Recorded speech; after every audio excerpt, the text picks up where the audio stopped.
Sandhan. All Gujarat Integrated Classroom. Satellite ના માધ્યમથી જોડતી કડી એટલે સંધાન.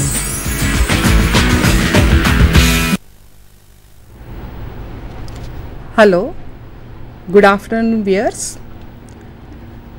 I am Sneha Pandya from MG Science Institute, Ahmedabad. Today's talk is on penicillin fermentation. We will try to justify the title in the sense that we will be covering all the major aspects which are considered during the commercial production of penicillin. So let us start. The first slide, as you can see, it was the war time. The slide has been titled, "Thanks to penicillin, he will come home."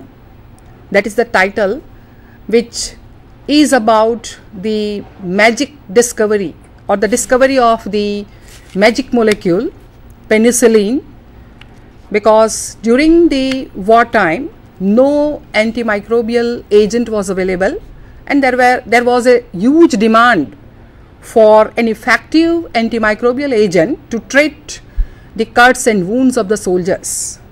So when the penicillin was discovered, it was a great relief because it proved later on to be an effective antibacterial agent, antimicrobial agent, and could be used effectively and successfully for the treatment of the cuts and wounds of the soldiers.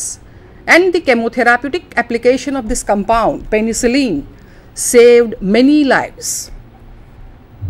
Now let us first consider the general information about the antibiotics. Antibiotics, as you know, the term is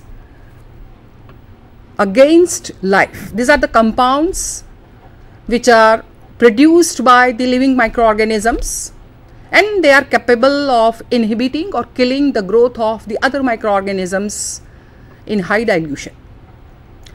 Now these antibiotics, as we know, major of the antibiotics are the secondary metabolites, and the characteristic of the secondary metabolites, you know, these are produced only by the selective group of microorganisms, including filamentous fungi, actinomycetes and streptomyces, and they are also produced by some of the gram-positive spore-forming organisms, but are not produced by the commonly studied bacteria of the family Enterobacteriaceae. Now these antibiotics are probably the most important commercial products produced by the commercial processes. They belong to the category of the major healthcare products that have been obtained from microbial fermentation processes. We know that the antibiotics have contributed a great in the last, say, 50-60 years in the improvement of human health, and they find use as chemotherapeutic agents long back, as has been shown before 2500 years by Chinese. Thousands of the antibiotics have been isolated, have been produced. As the data says, the number has increased significantly from 513 in, say, about 1961 to around 8,000 currently. Now out of these many antibiotics, thousands of the antibiotics known today, only a few are regularly used as the chemotherapeutic agents. Now antibiotics, as we know, there are several types of the antibiotics, and this grouping or the classification of the antibiotics can be considered using different criteria. They may be classified according to their action spectrum. As you know, some of them are broad spectrum, some of them are narrow spectrum. They can also be classified according to the mechanism of action, that is mode of action. They can also be classified according to the chemical structure. So different varieties are there, but the best known and probably the most important medically, they are the beta-lactam group of antibiotics, and aminoglycosides. As you know, beta-lactam antibiotics includes penicillins and the cephalosporins, whereas aminoglycosides, you know, streptomycin is the most effective and known antibiotic, and of course the broad spectrum antibiotics, the other groups are tetracyclines. Now many other antibiotics are available, but very few of them are effectively and successfully used medically, and penicillins and cephalosporins today, they make up about more than 50% of the market produced and used chemotherapeutically worldwide. So these two group of antibiotics, they have been used in a great with a great success, and many other antibiotics, thousands of the antibiotics, as has been said, are known, but they have not been used medically because of several limitations. You know that antibiotics, many of them, they lack the selectivity, many of them, they have the human and animal toxicity, and the other factor is their production cost is very high. So these are the major limitations which have been faced by many other antibiotics known, but because of these limitations they cannot be used effectively and safely medically. Of course, there are some antibiotics which, though they have the some toxic effect, but it does not rule out the medical applications totally, because even then they can still be safely used as the topical applications, say for example for the treatment of skin infections. Now with this much background, let us switch over to the penicillin. The famous story of the discovery of the penicillin, as you know, it was the chance discovery by Sir Alexander Fleming in 1928. He was a Scottish biologist, and after enjoying his vacation, when he came back to his laboratory, he observed that one of his plates was contaminated by a mold culture, moldy growth, and he observed that this growth of the mold, it inhibited the bacterial growth. He was studying Staphylococcus, and as you can see in the slide, the mold growth was not allowing the Staphylococci in its surrounding to grow. And then he took interest and he tried to study this further, and he found that there was something, product, soluble diffusible product from the mold, which could be used for inhibiting the bacteria, Staphylococci, and he also thought on the probable chemotherapeutic application of this compound. But unfortunately, because it was the developing time for the industrial microbiology, the major advancements were still to come in the fermentation technology, and so he could not obtain this compound in pure form. Of course, he studied this compound and he confirmed that even the extract from the mold, soluble extract from the mold, was effective in inhibiting the growth of Staphylococci. And he tried to characterize this compound, and he found that it was an organic acid and could be extracted at low pH using organic solvent. But during his studies, he was not able to prepare a stable salt of the penicillin retaining its bioactivity, because he observed that the bioactivity was totally lost when he tried to get the salt of penicillin, this compound, in the dry powder form. So studies were abandoned for some time, and later on the penicillin was reinvestigated. He of course published his observations in the British Journal of Experimental Pathology in 1929.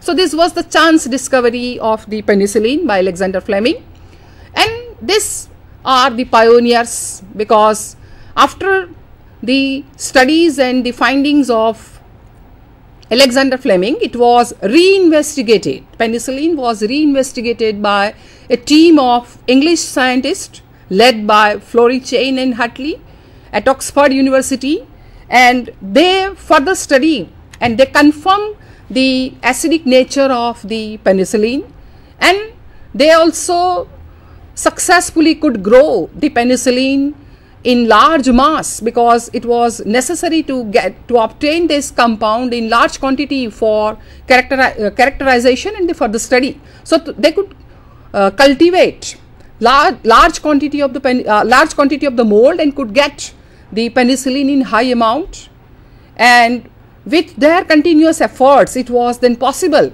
to produce this penicillin, this compound, on large scale in 1943. And then it was possible to develop a peel that could reliably kill bacteria, and this was considered as a remarkable development and could save many lives in the wartime, that is World War II, because no other effective antimicrobial agent was available at that time.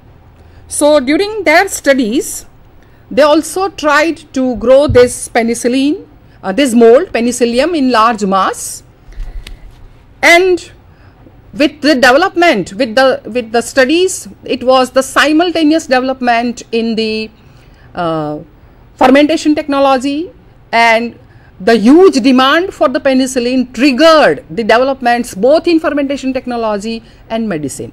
Just I would like to highlight some of the points which are considered as the landmark events during the development of this fermentation process, penicillin fermentation process. These landmark events are considered as guidelines for the development of the subsequent fermentation process, because when this process was under development, penicillin fermentation, these scientifically designed reactors were not available. As you know, penicillium is the mold, which is an aerobic mold.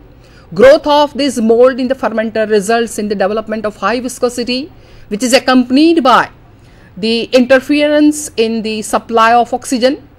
So during this penicillin fermentation development process, many new and important parameters were introduced. For example, the surface culture technique, which was initially used for the cultivation of this mold, this technique was having some limitation. The major one was it resulted into very poor yield.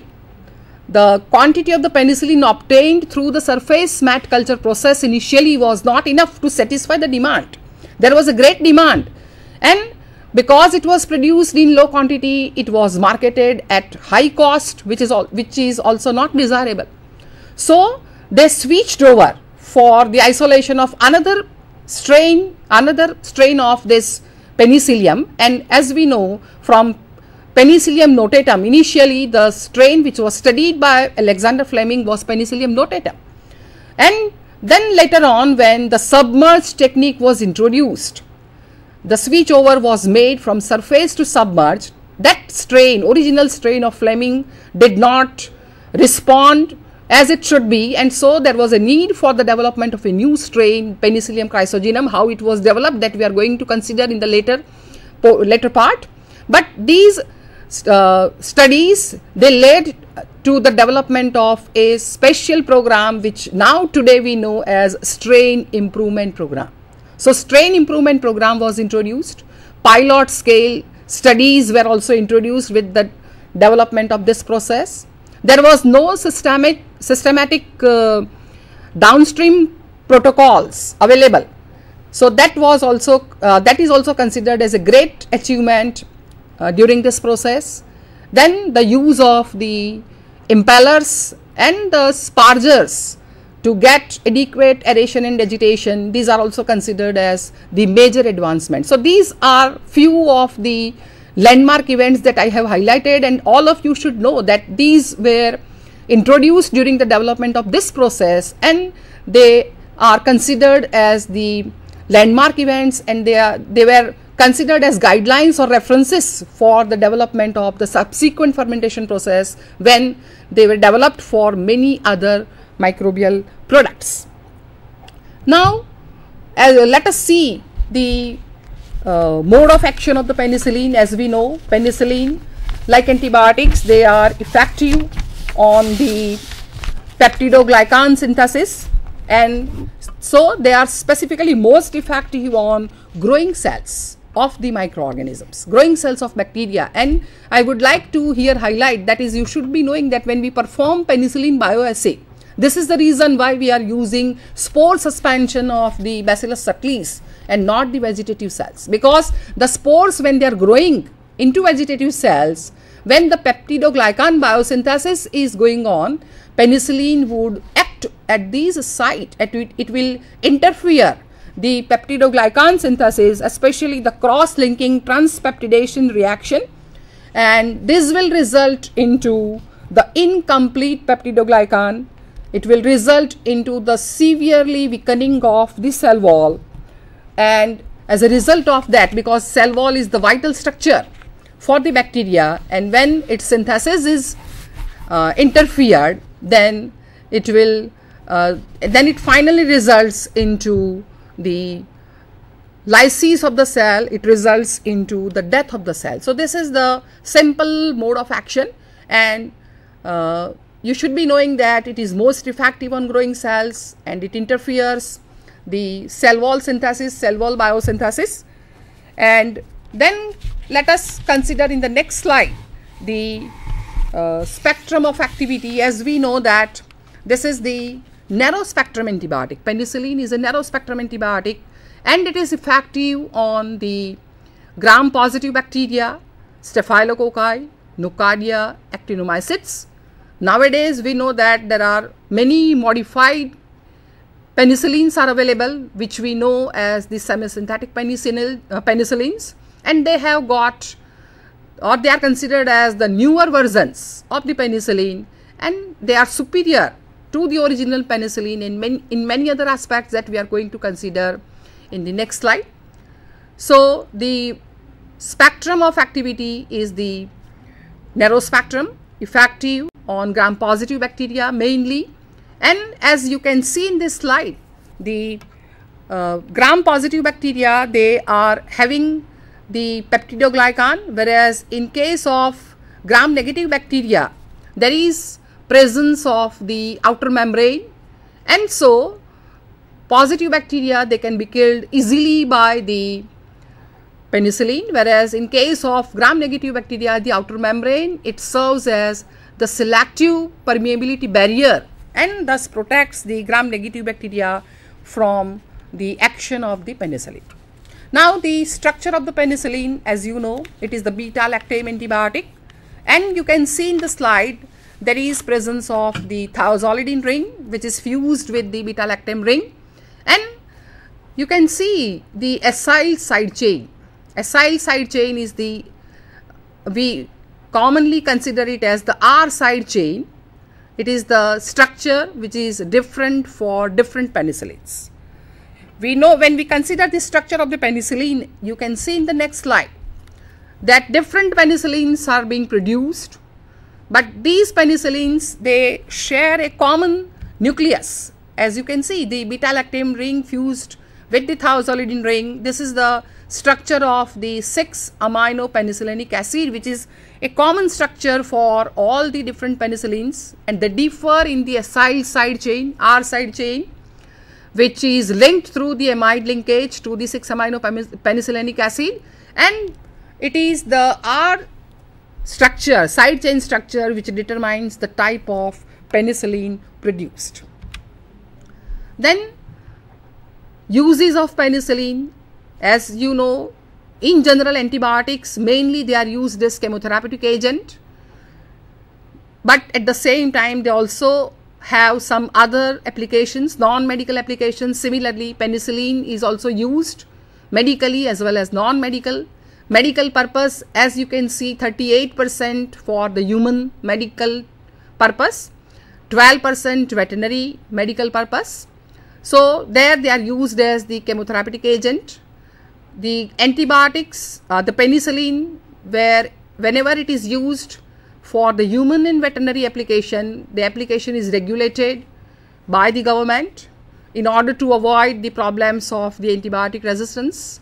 Non-medical uses of antibiotics, mainly 43% of the commercially produced penicillin is used for the production of semi-synthetic penicillin. So it is very important to note this point that 43% of the commercially produced penicillin is used as starting material. It is used as starting material for the production of semi-synthetic penicillin, because we will consider later on that the side chain structure can be easily removed from this penicillin molecule produced by the biosynthesis of the mold, and then the desired R structure or the side chain structure can be incorporated, which will result into the production of a superior compound, superior penicillin, which we know as the semi-synthetic penicillin.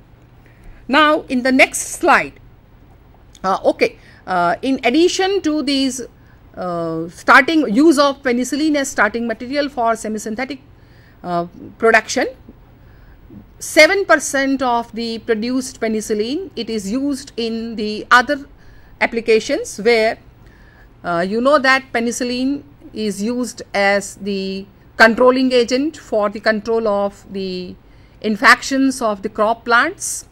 It is also used as the animal feed supplement. It is added to the animal feed supplement in order to promote growth. So its role is there as growth promoter, and penicillin has also got an important application in the biochemistry and molecular biology research. If you remember penicillin enrichment technique, because you are familiar with that, and that's why I am giving this example where the penicillin is used in this molecular biology research, where in order to isolate different types of the mutants, the penicillin has been used. So these are some of the important applications I have covered. The next slide, it is about the production of penicillin. As you know, penicillin was the first antibiotic to be discovered. It was the first antibiotic to be produced by the commercial process. Initially, the production was there using the surface mat culture, but with the development and advancement in the technology, it was possible to produce penicillin in large quantity using the aerobic submerged fermentation. You know, for the submerged fermentation, we need the large stirred tank reactors. Initially, penicillin production, when it was there by surface mat culture, these types of the scientifically designed fermenters were not available. The fermentation process was carried out using the small containers like glass bottles or the steel trays, and there were many problems, because later on it was found that this fermentation is highly susceptible, highly sensitive to the contamination by penicillinase producing bacteria, and as a result of this contamination, whatever penicillin was produced was lost totally. So by end of the process, nothing was there in the hand, and this problem was solved by the developments in the technology. The scientifically designed reactors were introduced, and they have been used successfully for the penicillin production. It is an aerobic process, and when the commercial production is carried out, the mode is the fed batch process. The penicillin is produced commercially using the fed batch process, and as you know, principally fed batch process is the one where the different types of the nutrients, they are added during the process as and when required. There may be the intermittent addition, or the addition may be there in a single application. It depends upon the process, but here you should know that the commercial production of the penicillin makes use of the fed batch principle for the commercial production.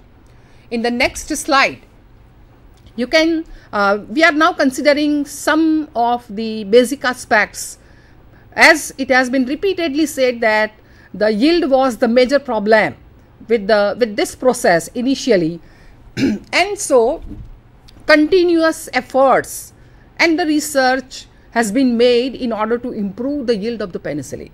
Penicillin, when it was first made at the end of the Second World War using Penicillium notatum, that is the penicillium that was studied by Fleming, the yield was very low, about only 1 milligram per liter, or if we say today in terms of units, it was nearly only about 2 IU, international units per ml.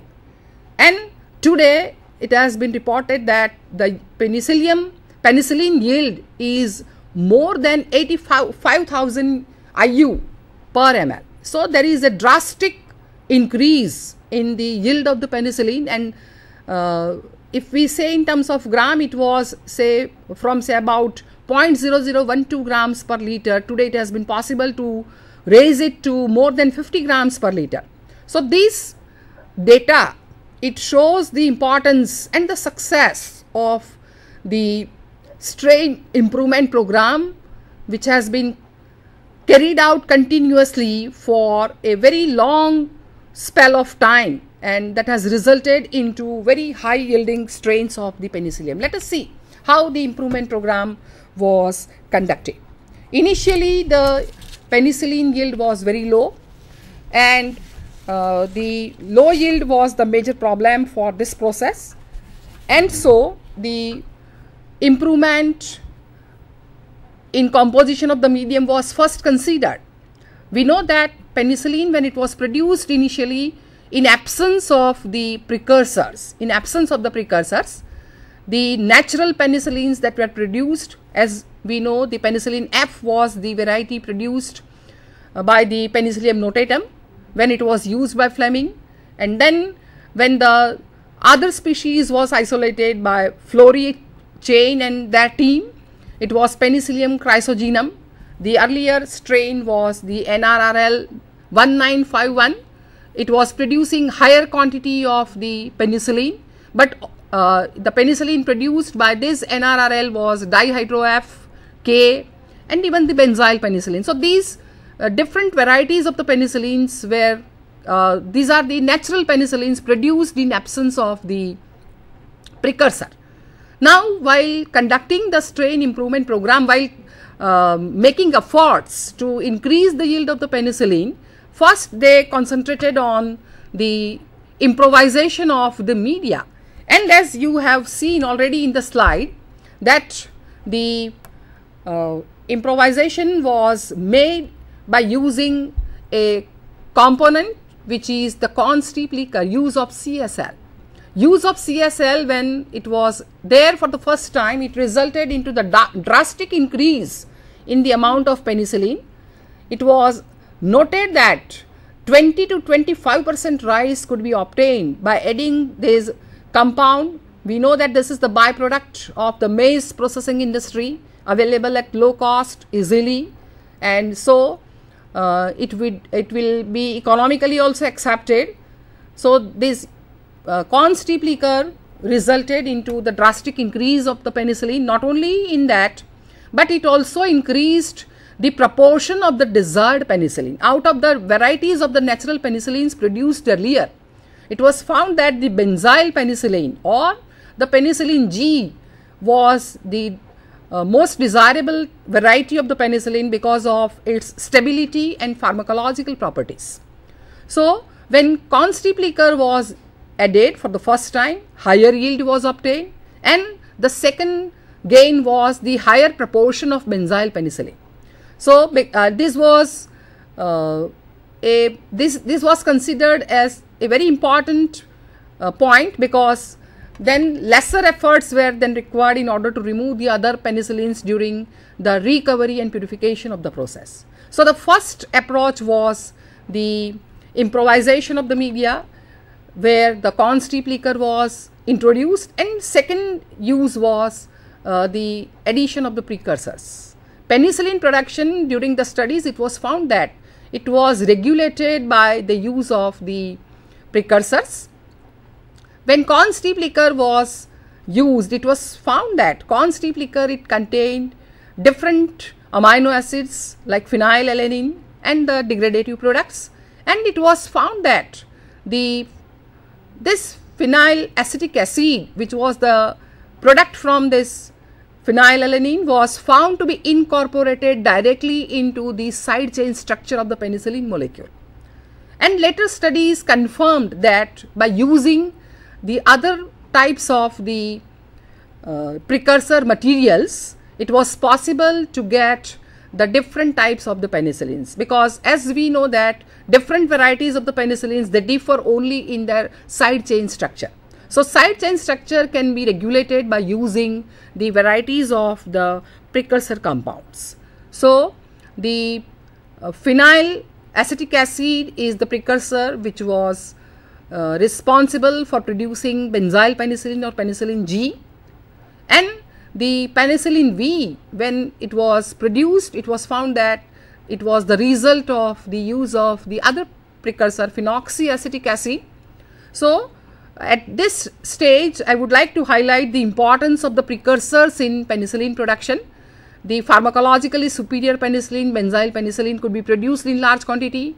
Penicillin V is also one of the examples of the commercially produced penicillin which is produced by the fungal biosynthesis process. And this is penicillin V is considered better in the sense that it can resist the acidity of the stomach, and so can be safely and effectively administered even orally. So improvement, that is the efforts to increase the yield included. The first point was the medium improvisation, and the second point, as you can see in the slide, the second point was the improvement of the strain. So from Penicillium notatum low yielding strain, it was developed. The other strain was isolated, and this Chrysogenum NRRL 1951 was having higher yield than notatum, but efforts were continuously made in order to increase the yield, and as a result of that, now with these efforts they made use of the conventional programs, that is of the mutation and selection. The mutagenic agents that were used were the simple mutagenic agents like X-rays, UV rays, nitrogen mustard. These were the mutagenic agents, and the mold was continuously exposed to the mutagenic agents, and the higher yielding mutants were selected. And the continuous efforts, it took say about a period of 10 years to develop the Q176 strains, as you saw in the slide, and these strains were producing the higher quantity of the penicillin. Then later on, from Q176 further mutations were carried out, and a major breakthrough we can consider was obtained when with the discovery of the recombinant production using the protoplast fusion technique. So protoplast fusion technique, it resulted into the development of the higher yielding strains, and it was possible to get about 8% higher yield than what could be achieved using the mutation and selection program. And the use of rDNA technology has not contributed much in the development of the strain, and that is because of the lack of the data available, biosynthesis data available, and that is also because of the instability of the producer strain. So rDNA technology has not contributed much, but still efforts have been made, and it has been even the gene bank has been prepared for the Penicillium chrysogenum, and they are also trying on the transformation system. These are some of the recent developments, but today we can say that for commercial production of penicillin, highly mutated strains of the Penicillium chrysogenum are used, and all these strains are considered as the descendants of the Q176 strains. So this is how the currently used strains of the penicillium have come into existence.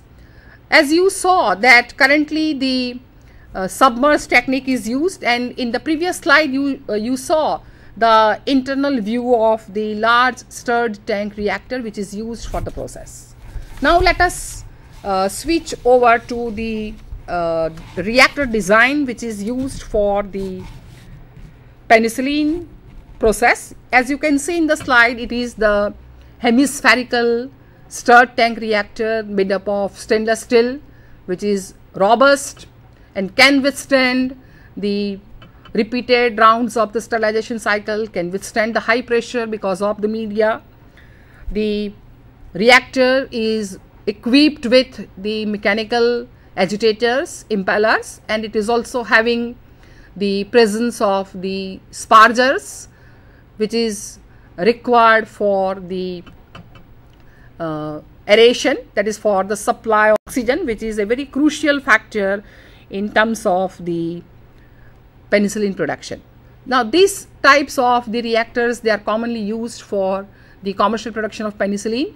Some of the manufacturers, they have also tried using the other design of the fermenters, which we know as the airlift fermenters.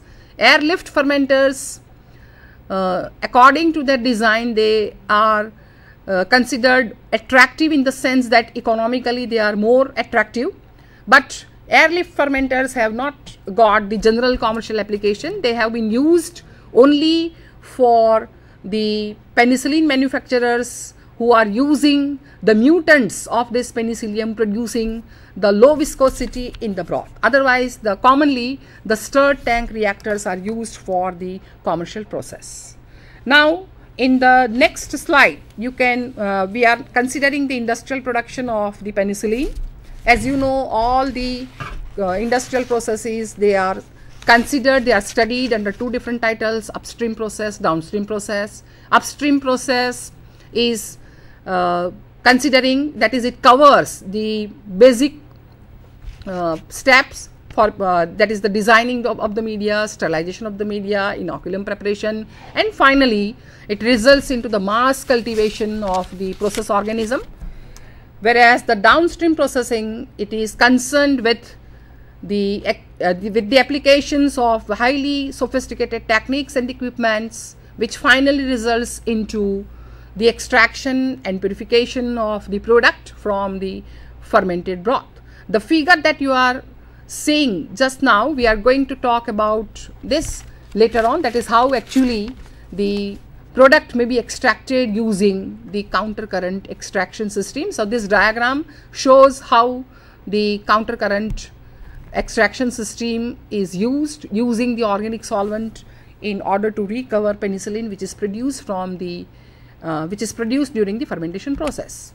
Now let us consider the designing of the fermentation medium. As we know that the fermentation medium makes use of the varieties of the carbon sources, including glucose, lactose, and molasses, that is sucrose, which is used from the molasses. As such, the fermentation media, composition of the fermentation medium for penicillin production has also undergone a series of changes by passage of time, because it is considered as part of the process for getting the higher yield of the penicillin. And as such, the detailing of the fermentation media, this data are usually not published, and because these are considered as the trade secrets by the respective manufacturing companies. But in general, we can consider the composition of the fermentation medium. Naturally, it must have the suitable carbon source, and it should also have the nitrogen source. Major nitrogen source is corn streak liquor, which is having the presence of the varieties of the peptides and amino acids. It also supplies some of the carbon source also, but basically it is added as the main nitrogen source if required. The additional nitrogen sources may also be used, such as soy meal, yeast extract, whey, etc. Then inorganic salts like ammonium sulfate and ammonium acetate may also be added. Mineral sources are there in the form of potassium, phosphorus, magnesium, sulfur, zinc, iron, and copper. These are also usually added as the inorganic salts. The calcium and phosphate buffer, these are very important because they would resist the pH changes, because we know that penicillin is highly sensitive to the pH, and so pH has to be maintained near neutrality, and for this the presence of the calcium carbonate or the phosphate buffer is required, which will also counteract the natural acidity of CSL. And the buffering compounds, they would also resist the acidity that results by the presence of the lipid nutrients. The other important ingredients of the fermentation medium is precursor, phenyl acetic acid, commonly known as PAA, It is also having the presence of antifoaming agents, because we know that all the major aerobic fermentation processes have got the problem of the foam production, which is not desirable because it leads to many negative consequences. For example, entry of contaminants and loss of product, and the reduction in the OTR, oxygen transfer rate. And so to solve these types of the problems, or to reduce these types of the problems, antifoaming agents are used. So they are present in the fermentation media for penicillin, like lard oil, octadecanol, silicones, and they, as we know, they serve the dual purpose. They are there as lipid nutrients, and they are also serving as the antifoaming agents. Here it is important to note that inoculum media and production media are similar. The only difference is that inoculum media, they don't require presence of precursor, and they, as carbon source, mainly they use glucose, because inoculum media are designed to support the vegetative growth of the organism, and they are not designed in order to produce the product. So this was about the fermentation media. The next step is the inoculum preparation. Inoculum preparation, the program is there, where the gradual increase in the quantity of the growth is achieved. It starts from the lyophilized spores. Lyophilized spores are suspended in a suitable wetting agent, and then they are transferred to the shake flask. They are inoculated into the shake flask, which is having the presence of the suitable nutrient solution. It is aerated and agitated. The incubation is with aeration and agitation.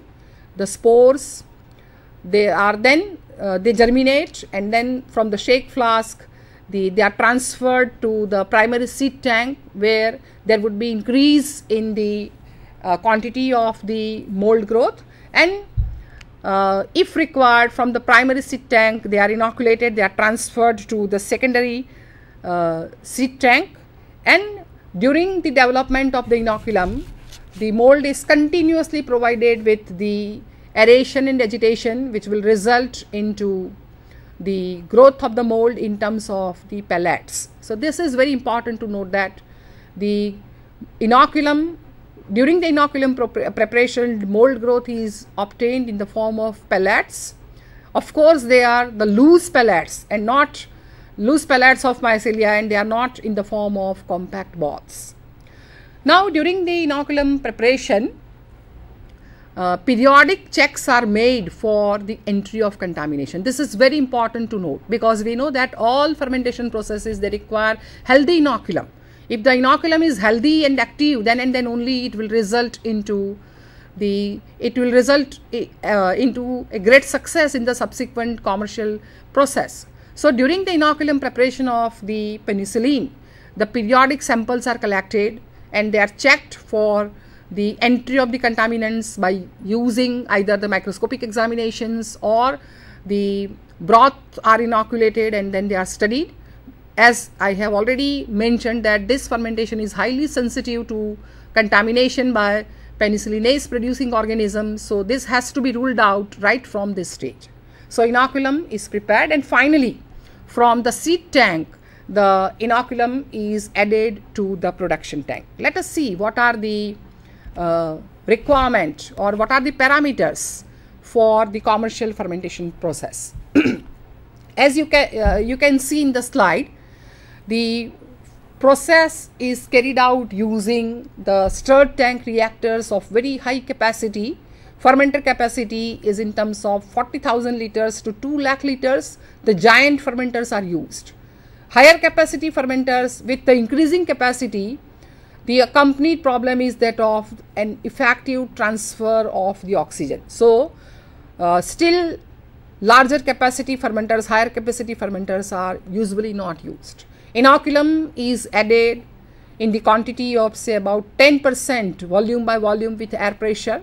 O2 requirement is very important, and it is usually 25 to 60 millimoles per liter per hour. pH is 6.5 to 7.7, temperature is 25 to 27 degree, and duration, because it is a secondary metabolite, the penicillin production usually it starts during the late log phase and it continues till the stationary phase, so duration is a little bit longer. And as has been mentioned in the bracket, the fermentation conditions are influenced by the medium composition and strain used. So depending upon the medium composition and strain used, the duration may change, the conditions may change, but it is desirable to make an efficient scheduling of the process to make the process more economic. So these are the fermentation parameters required for the process. The fermentation process, it starts with the inoculation. The medium is constantly aerated and agitated, and the mold grows throughout as pellets, and pellets consisting of the loose masses of mycelia and not the compact balls.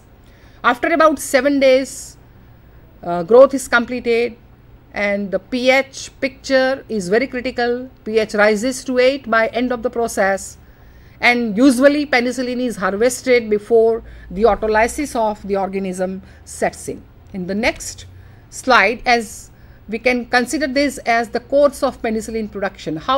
What happens once the production media are inoculated with the inoculum? Initial phase is the phase of the heavy growth, vegetative growth. Here the utilization of the sugar and the oxygen supply, these are the crucial factors which support the vegetative growth of the organism.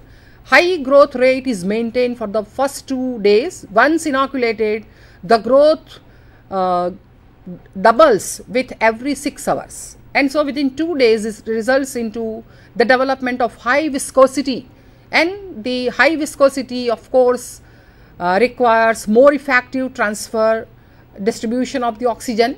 So oxygen supply is very important.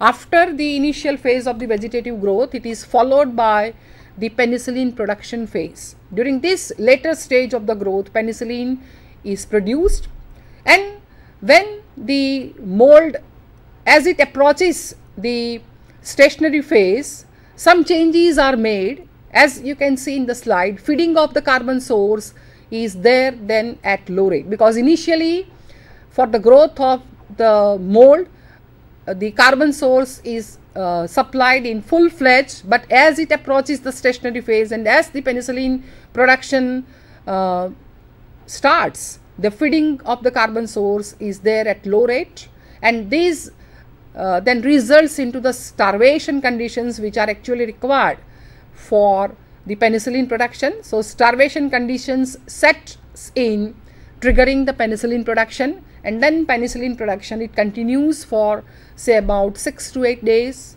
and whatever penicillin is produced, that penicillin it gets excreted into the medium. Then in the next slide, as you can see the course of penicillin production. The penicillin, you can see in the green line, it is produced during the later stages. You can see a very quick fall in the sugar utilization as the process starts. The sugar is consumed at a very high rate.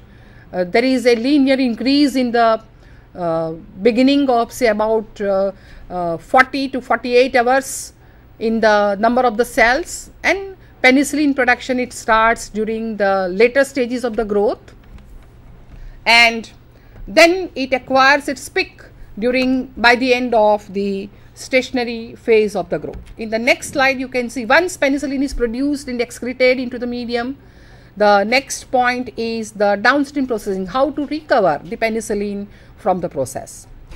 As you know, it is the common step for the majority of the fermentation processes which produce extracellular product, where the removal of cells is there, and this is achieved by using the continuous rotary drum filters, vacuum filters. You can see the broth is being processed using the drum filters. The cake is released. Before release, it is rinsed with the water in order to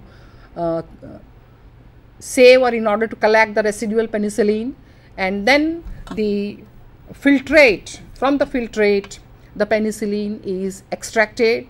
The basic principle involved in the extraction of the penicillin is the alternate exposure to the organic solvent and the aqueous phase. During the extraction of the penicillin, one has to be very careful because penicillin is highly sensitive to the conditions like pH and temperature, and so it has been studied that penicillin has got a half-life of say about 15 minutes at pH 2 and at temperature of say about 2 to 3 degrees centigrade. That is, if the penicillin is kept at these conditions, that is pH 2 to 2.5 and at the temperature of say about 20 degrees centigrade, then for 15 minutes half of the penicillin bioactivity of the penicillin would be lost. And this is the reason why after removing the cells, the filtrate is chilled. The temperature is brought down to say about 2 to 3 degrees centigrade, and to this chilled broth, it is acidified, and it is acidified by the addition of phosphoric acid or H2SO4, and then using the suitable organic solvent like the amyl acetate, butyl acetate, or it may be methyl isobutyl ketone. The penicillin is extracted initially into the organic solvent phase, and then from that it is once again back extracted into the aqueous phase by using the aqueous buffer of either sodium hydroxide or potassium hydroxide, and then once again from the aqueous it is aqueous broth it is once again re-acidified and it is extracted using the organic solvents. That, as you can see in the slide, there is an alternate shift between the aqueous phase, between the organic solvent phase and the aqueous phase, and finally, so this shifts between the aqueous and the solvent phase helps in the purification of the penicillin. Commercially, when it is carried out, it is done using the counter current Podblanic centrifugal extractor, and using the smaller and smaller volumes of the solvent. As the process proceeds, it is possible to concentrate the penicillin, and it is possible to maintain the activity of the penicillin. Once it is extracted using the aqueous sodium hydroxide from the organic solvent phase, whatever solvents are used during recovery, they are recovered and recycled in order to make the process economic. And finally, from the aqueous phase, the further treatment is given like charcoal treatment. Then it is subjected to crystallization in the crystallization tank. Further processing is made in order to give its proper shape. Depending upon the use, further processing is done. For parental use, the antibiotic packed in sterile vials as a powder or suspension. For oral use, it is obtained in tablet form. Before marketed, random samples are collected and they are tested for the quality assurance. As we know, the most common method for quality assurance of the antibiotic is the penicillin bioassay. As you saw in the earlier slide, the bioassay is performed using the plate diffusion assays. Here I would like to mention about the units in which the way in which the penicillin activity is expressed. It is expressed in terms of the IU, which is equivalent to say about 0.6 micrograms of the sodium penicillin, crystalline penicillin G of 98% purity. So quality assays are performed, and then it is marketed. You can see the flow sheet of the DSP, and then production of semi-synthetic penicillins, that is whatever penicillin is obtained by the commercial process. As it has been mentioned earlier, the 43% is used in the as a starting material for semi-synthetic penicillins, which are having the improved properties, that is they are having their stability in acidic environment, so that they can be administered orally. They have broader spectrum of activity. Many of them are effective even on the gram negative organisms like E. coli, Proteus, Haemophilus, and they can also resist the degradation by the penicillinase, and so they are in these properties they are superior. As you know, some of the important semi-synthetic penicillins are carbenicillin, ampicillin, and the amoxicillin, which is marketed as the Augmentin, which is a combination of the clavulanic acid and the ampicillin, and all these are the superior drugs. The production of the penicillin, it requires the enzymatic removal. The enzyme involved is penicillin acylase, which is produced by the mold itself, as well as it is also produced by the other bacteria like E. coli. So that side chain is removed and the 6-amino penicillinic acid is obtained, and then the desired side chain is incorporated by the chemical process, so which results into the production of penicillin. Now that is the present status of the penicillin production, but we know that what is the future. We should consider what may be the future of this penicillin, because the effective chemotherapeutic drugs have resulted into the major problems of the drug resistance and the adverse side effects, and so it is required to get newer and better antibiotics, which sounds almost impossible. That is because of the production cost and the time which is required, and so the new approaches must be made where one can identify the new target sites. One can develop more economical process like strain improvement, media formulations, fermentation conditions, reactor design, downstream processing. They should be considered and they should be improvised in order to make the economic process. And because the major problems which are facing against the society today in the 21st century is the infectious diseases emerging and re-emerging, and the problem of the antibiotic resistance and the problem of the adverse effects. So these problems would be solved only by considering these new approaches, where we can develop the more effective drugs without the adverse side effects. So I have tried my best to give you all the information about the penicillin fermentation. I hope this will be useful for you as study material for your preparation, and you can see the references also that I have made in the slide references. And lastly, I would like to thank the Commissionerate Higher Education Department, and I would also like to thank all the technical staff of the studio who have gave full cooperation, and would also like to thank my colleague Dr. Nupur Goyal, who has helped me in preparation of this presentation and giving this presentation the final shape. So thank you all, a big thank you to all of you, and with this I finish my talk. Thank you very much.